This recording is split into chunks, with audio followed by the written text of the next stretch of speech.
मो अमीय पांडव मो जन पत्रिका संपादक लेखक।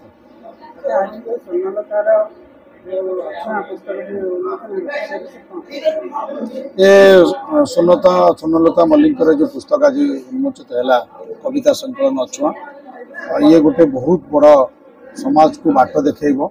आम समाज रे जो विभिन्न प्रकार विभेदता रही, जो वैषम्य रही, जो असमानता रही, जो जाति ना धर्म ना शोषण रही, अंधविश्वास कुसंस्कार एवं असमानता रही विरुद्ध रे बहुत बड़ गोटे वैप्लविक ग्रंथ समाज संस्कार दिगरे एवं समता एवं ममता पूर्ण गोटे समाज गठन दिगरे एभली साहित्यर एभली कविता पुस्तकर एभली गल्प पुस्तक बहुत आवश्यकता अच्छी। आज भली दिन में जो कविता पुस्तक उन्मोचन है जो सभाटी है ये बहुत बड़ा गोटे ऐतिहासिक माइल खुंट हम।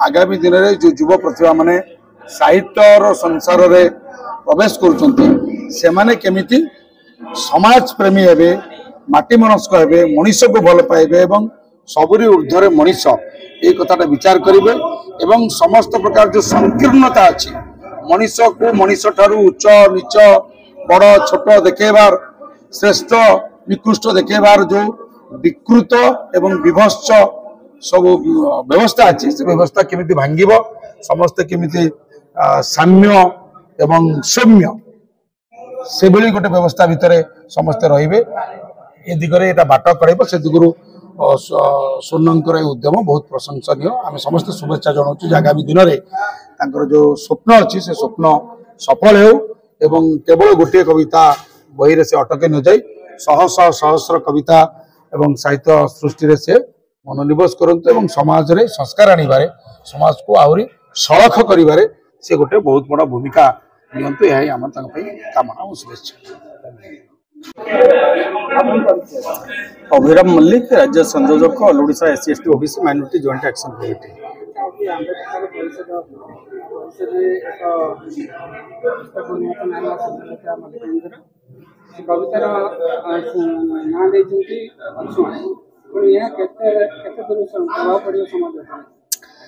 आमे जानी जे 1950 मसीहा जनवरी 26 तारिख दिन ए देश में संविधान लागू होती। संविधान अनुसार ए देश में समस्त प्रकार विभेद को दूर कर एक समतामूलक समाज राष्ट्र गठन हो पार से व्यवस्था रही।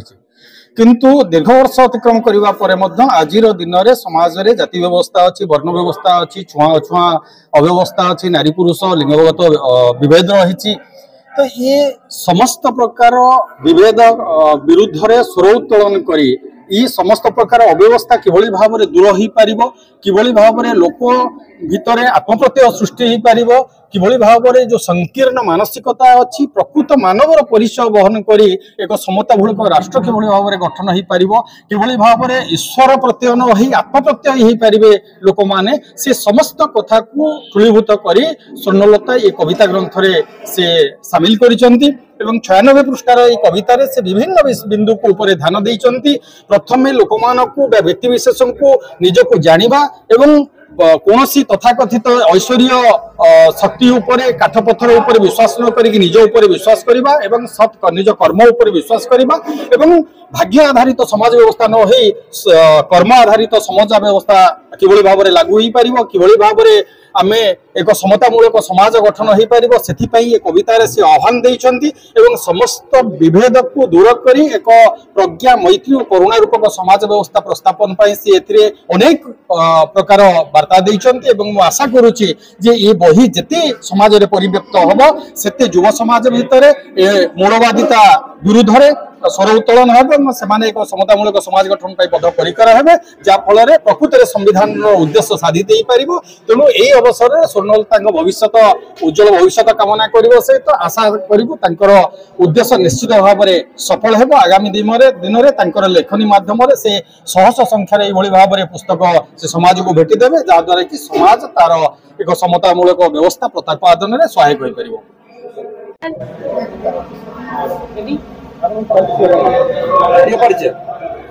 नमस्कार, जय भीम। मु स्वर्णलता मल्लिक। मोर आज पुस्तक स्वलिखित पुस्तक अछुआ उन्मोचन होती। ଅଛୁଆଁ ପୁସ୍ତକ ମୋର ସମାଜରେ ଥିବା ଜାତିବାଦ, ନାରୀ ଉପରେ ହେଉଥିବା ନିର୍ଯାତନା, ସମାଜରେ ଥିବା ପ୍ରତ୍ୟେକ କୁସଂସ୍କାର ଉପରେ ଗୋଟେ ପ୍ରତିବନ୍ଧକ ସ୍ୱରୂପ। ମୋର ଆଶା ଅଛୁଆଁ ପୁସ୍ତକ ସମସ୍ତଙ୍କ ପାଖରେ ଗହଣୀୟ ହବ, ସମସ୍ତେ ସେଥିରୁ କିଛି ନା କିଛି ଶିଖିବେ।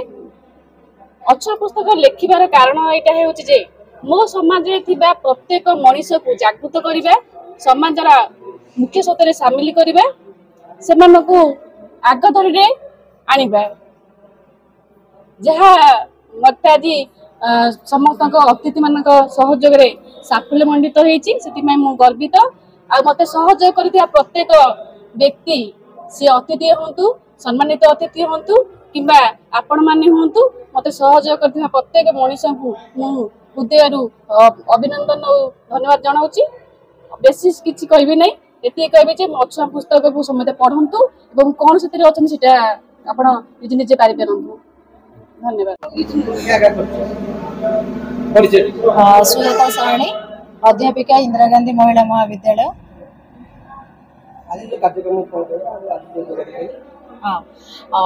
आज स्वर्णलता मल्लिकर ये पुस्तक अछुआर प्रकाशन है। अछुआ प्रकृत एक गोटे साहित्य लेखा जाउथिबा साहित्य नुहे, अछुआ गोटे आंदोलन, अछुआ गोटे संघर्षर गोटे पदक्षेप। आम समाज रे वर्ष वर्ष धरी जुग जुग धरी जो जातिवाद नारे, धर्म नारे, जाति नारे, लिंग नारे, श्रेणी नारे मनीष मनीष भितर जो असमानता अच्छी, भेदभाव अच्छी एवं ताकू नहीं मनीष जी शोषित, निर्यातित, पीड़ित, से पीड़ा विरुद्ध रे, निर्यातना विरुद्ध रे, शोषण विरुद्ध रे स्वर्णलता अछुआ पुस्तक एक लेखकीय प्रतिवाद बा लेखकीय संघर्ष कहले अत्युक्ति हेब नाही।